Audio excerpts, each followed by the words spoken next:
Khó chở rồi. Không chín quá nè. Hả? Ăn chơi mang xong rồi. Nó nói sẽ trở lại. Anh ơi chặt hộ em chú phần ra với. Đầu que. Đầu que à? Mì lót nô cái nó ruộng ra chả có mẹ nào cả ra này phùn quá. Ô tụi con chưa hú nè. Để xuống này. Luôn nó hả? Wow. Mình cố tình thêm để mình để Cái này ao. Đủ chưa? Nhớ cái này sẽ nó đây nhỉ? Anh ơi. Ao. không ăn nữa gì đâu mà đến giờ phút này Rửa tay lấy nước này. Ôi rồi ôi. Ăn mà đi rửa nó đem đi rửa đây. Cái kia là canh cá đấy. Canh cá. Cá ngon lắm ấy. Lấy nước này rửa luôn. sợ thằng kêu đau mà nó còn bung bong bùa lên. Đúng rồi, ngày xưa bé bé em còn đi tắm nước còn bẩn hơn thế này. Không biết làm phải hiểu không? Đúng rồi. Sao mà ha? Nè à. Là cho phải hết cái này ơi. Hay gì đi hỗ trợ cho nó. Mình đi tặng lao phước làm cá thế đấy. Thế mới bảo là ngày xưa tắm nóng lắm. Chả làm được gì luôn. Dịch ra đi. Wow. Để đang tính rồi nữa. Đúng rồi, tính ra mình chọn. Nó giật ha. Cút thải mình à. Cô ta nó cũng nói tới rồi thì cũng nói. Chẳng có muốn. Đây, lúa sao mà con. Hả lúa hả ba? Thật là Hả lúa hả? Thật là mưa tao nó hả? nó có được quá hả? Đúng không? Ở trong này mình có lá gì nhát vào ngon hơn anh nhỉ? Tao lại Tao không mua lá nước mật gì đó. Là chay, ít tỏi. Ít vào ngon ngay, thơm ngay. anh Thái. Sao đây cơ? Cố thích tạt này. Này chưa chín sao không? Đã được, cay. Ăn được chết. Đến giờ phút này thì bảo Cái mình này nướng phải lại. dùng dao thôi. Mình nướng lại mình không Ui, nóng. cho nó mà cắt được teo. Ô, cho nó mà chín rồi, cho nó là tôi là bẻ lỗ chân thịt thải đó mà. Cho nó mà chín lại. Còn mình nghĩ đúng nhiều chưa chín. Để rau xà đi bóng ra hả? Được rồi, hết dịch đi. Anh em. Sao bảo là lau luôn cái quần này nữa đi. Không, không phải ngồi đi. Có giấy. Bỏ cái này. Ui, chả nói em phải chịu chỗ luôn. Đó tao hỏi. Ôi giời. Sẽ cho tự phản lũ. Sao thật luôn à? Anh dạy sách nó à? Cái sách này để tớ rồi. Cái này là tớ nó là khen. Mới có lấy mua nó dạy tỉnh à. Lỡ, mới có lấy mua nó dạy. Ơi. Nó tu. Quay đi em. Quay mà. Un tay chi đó, cú tốt un tí thôi. Nước à? Coi là mình vừa á. Nó mà. Nhiều đấy. Sao mà cốc đầy thế? Không biết. Của con đánh cú ta nó. Nhưng có ấy thấy sáng thôi đừng uống rượu. Chưa ăn cơm á. Sao đâu mà. Nên mình đã bảo đựng nước ở nhà đi à. Đựng nước ở nhà. Đấy Đấy là bầu mình có ăn xé thôi. Rồi. Tụ ơi, mình nọ lắm rồi chán non đau luôn này. Dạ. Tôi biết cái nó lỡ. Nông cải cây anh cải ủ chiếu. Chẳng ăn cơm hết nhỉ. Cũng nó ngàn trầu ấy. Thôi ai khai trương rượu trước kìa.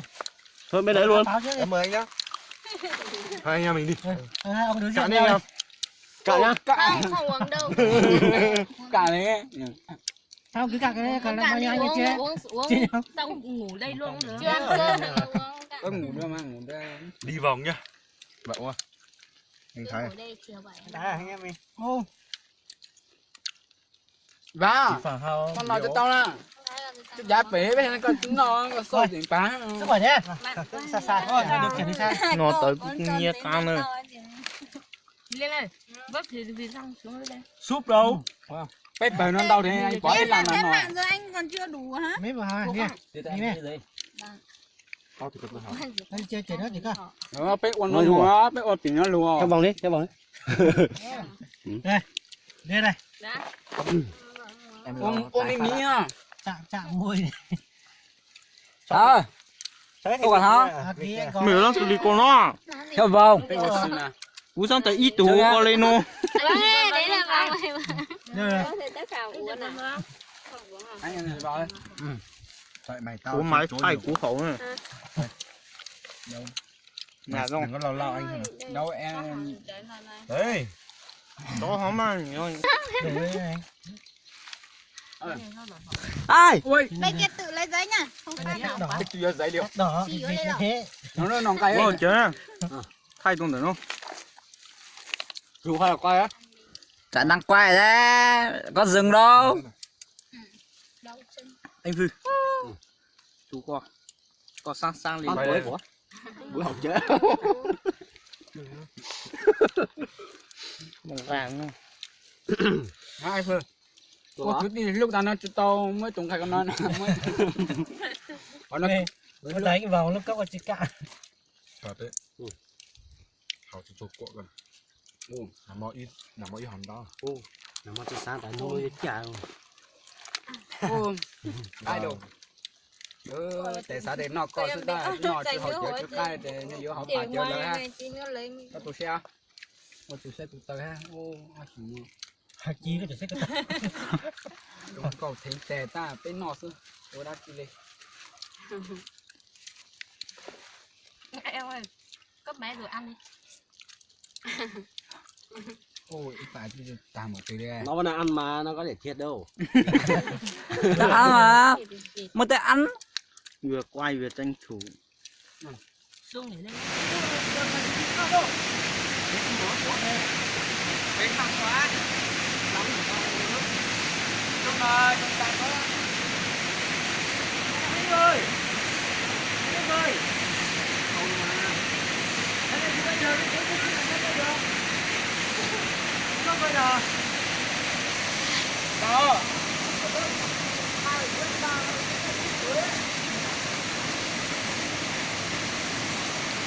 Chào chạy ơi. Tu ơi. ya mong tu con ná xử lý con lan lên ta Giá rồi. Nhà cùi nhà tôi lắc cao. Ơi. Sao cái này cũng sai rồi đấy à? Sao? Sao cùi vào cho. Ồ.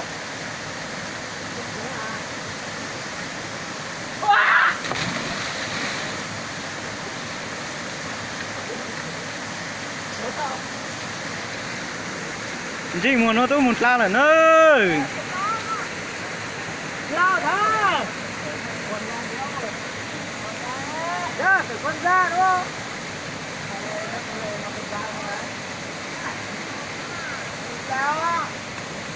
lon chú thứ ơi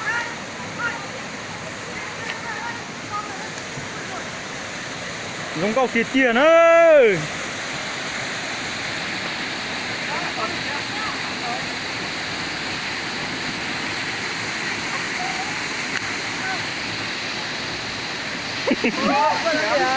Thật là mệt quá. Sao đặt ra? Ôi. Con quả đấy là cái này to đấy nhỉ? Đau nhau. giống cậu thẳng ơi Cái dưới nó sâu kìa. Cái dưới thứ 8 đâu.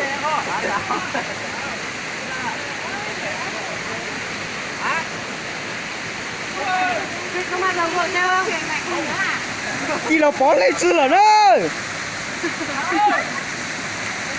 Lúc này đi có tiền 100 mấy tao.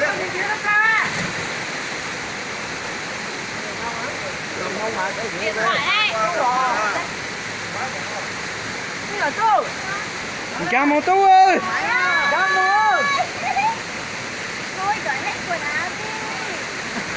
Không cái dưới con sữa kìa.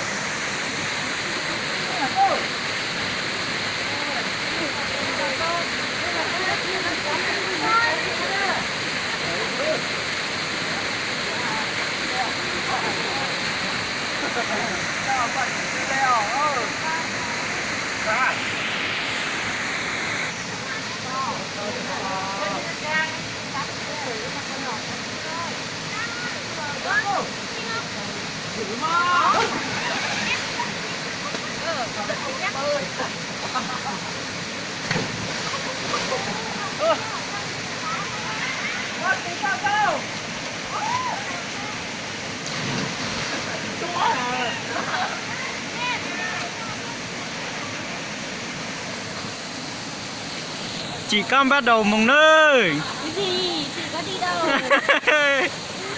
Nó nhát trong bố. Con chị thôi à? Con chị đổ một chút nha.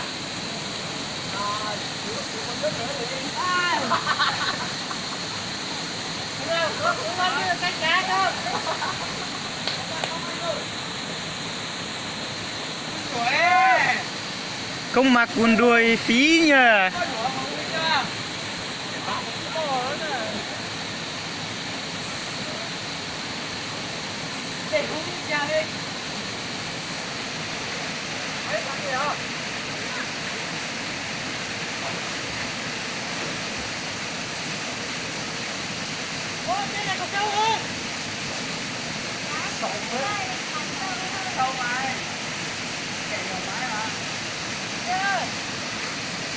Em có anh ơi.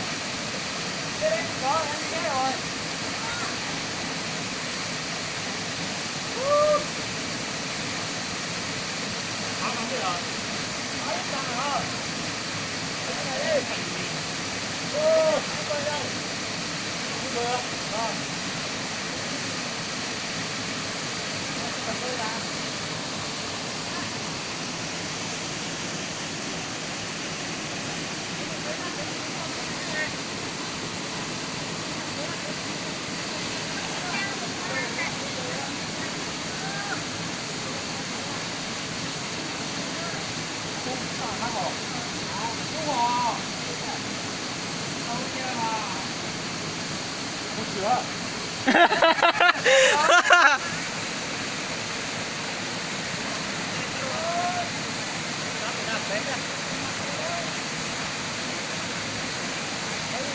Một là anh cua.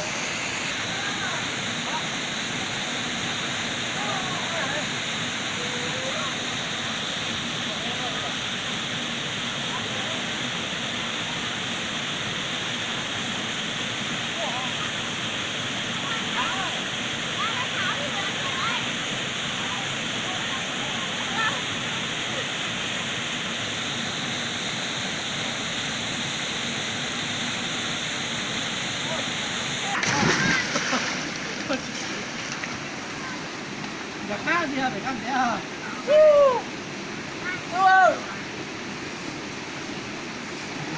Bạn làm tôi.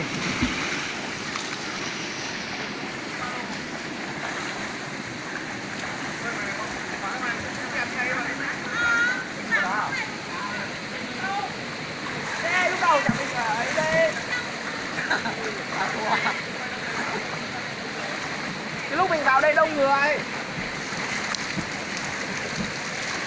Nhảy xuống đây thôi. Đảo bé. Đi kìa chó. Không biết đây. Nhưng con nhông nó thay. Có chút thay à? Chị cao có tháng thầy đi ra.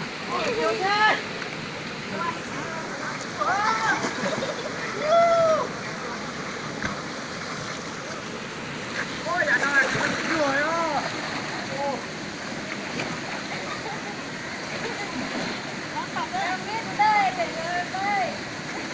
Tắm là tháng. Ôi nhỉ. Bẩn nó không chén được.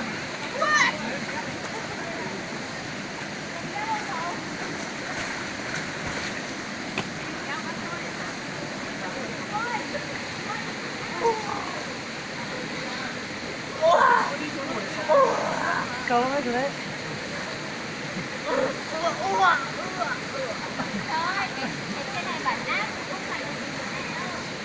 Cái bên này nó không xài mặt cái đấy được. Thì đấy đồng kia tắm thôi đúng không? Lạnh quá nhỉ? Chưa ơi, tắm đeo đấy nhỉ? Hãy subscribe cho kênh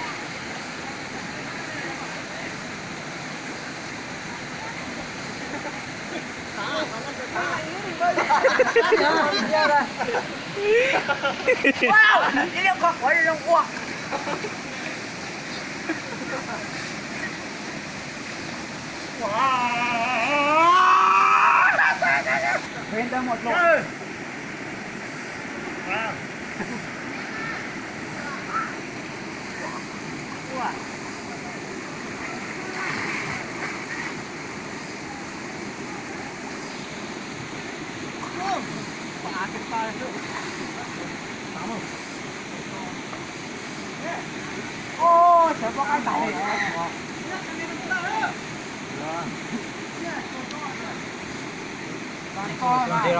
ฮะ